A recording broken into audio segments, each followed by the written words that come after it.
এখন বিদ্যালয়ত ভোট বিচাৰি এজন বেজৰ তীব্ৰ অভিযান কলিয়াবৰৰ এখন চৰকাৰী বিদ্যালয়ত সংঘটিত হৈছে এই আজব ঘটনা কলিয়াবৰ আমবাগান উচ্চ মাধ্যমিক বালিকা বিদ্যালয়ৰ শ্ৰেণীকোঠাত পাঠদান চলি থকাৰ সময়তে ঢলি পৰিল 10 গৰাকীকৈ ছাত্ৰী কোনো অলৌকিক শক্তিয়ে বুকুত হেঁচি ধৰাৰ ফলতেই ছাত্ৰী কেইগৰাকীয়ে চিঞৰি ঢলি পৰিছে বুলি অনুমান কৰিছে সমনীয়াসকলে বিদ্যালয়খনৰ শিক্ষকসকলৰ তৎপৰতাত ছাত্ৰী কেইগৰাকীক প্ৰথমে আমবাগান ৰাজ্যিক চিকিৎসালয়ত চিকিৎসা কৰাই পিছত জখলা বন্ধা মহকুমা অসামৰিক চিকিৎসালয়লৈ প্ৰেৰণ কৰে কোনো লোকে বিদ্যালয়খনত কোনো অঘৰী প্ৰেতাত্মাৰ প্ৰৱেশ ঘটিছে বুলি সন্দেহ কৰিছে অৱশ্যে তাৎক্ষণিকভাৱে এজন তান্ত্ৰিক আহি জৰাফুকা কৰাত ব্যস্ত হৈ পৰা দেখিব পোৱা যায় বিদ্যালয়খনত তান্ত্ৰিকগৰাকীৰ মতে বিদ্যালয়খনত ভূত বা জিন আহি প্ৰৱেশ কৰিছে আৰু আজি সন্ধিয়া ভাগত এই জিন ধৰি বাহিৰ কৰিব বুলি মন্তব্য কৰিছে তান্ত্ৰিকগৰাকীয়ে এতিয়া বিদ্যালয়খনৰ ছাত্ৰ-ছাত্ৰীসকলৰ লগতে অভিভাৱকসকলো মহা বিমূৰত পৰিছে সকলোৰে মুখে এটাই প্ৰশ্ন উত্থাপন হৈছে এয়া আচলতে কি কোনো অলৌকিক শক্তি ভূত প্ৰেত নে অইন কিবা উল্লেখ্য যে বিদ্যালয়খনত ছাত্ৰীসকলৰ লগতে বহু সংখ্যক ছাত্ৰও অধ্যয়ন কৰি আছে যদিও কোনো ছাত্ৰৰ লগত অৱশ্যে সংঘটিত হোৱা নাই এনে ঘটনা প্ৰথম অৱস্থাত গৰমৰ বাবে এনে ঘটনা সংঘটিত হৈছিল বুলি ৰাইজৰ সন্দেহ হৈছিল যদিও আজি অৱশ্যে পূৰ্বৰ তুলনাত গৰমৰ মাত্ৰা কিছু কম উল্লেখ্য যে কেইদিনমান পূৰ্বেও একেখন বিদ্যালয়তে কেইবাগৰাকীও ছাত্ৰী ঢলি পৰি চিকিৎসাধীন হ'বলগীয়া হৈছিল ব্যুৰো ৰিপৰ্ট বিহালী সংবাদ অসম চাওকন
ইয়াতে মানে হেৰি হৈছে নহয়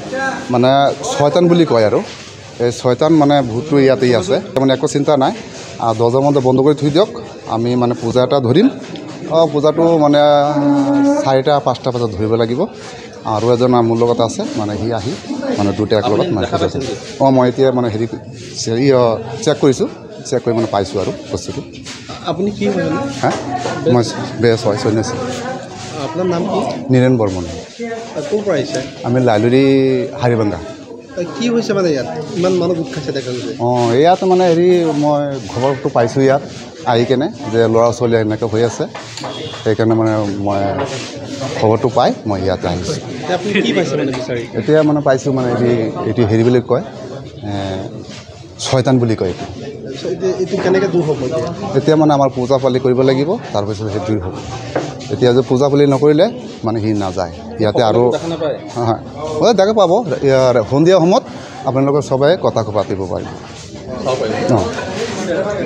ছাত্ৰী দেখা গৈছে কি ছাত্ৰী কি হৈছে মানে ছাত্ৰী মানে হেৰি মানে সি যেতিয়া ইয়াত আহিব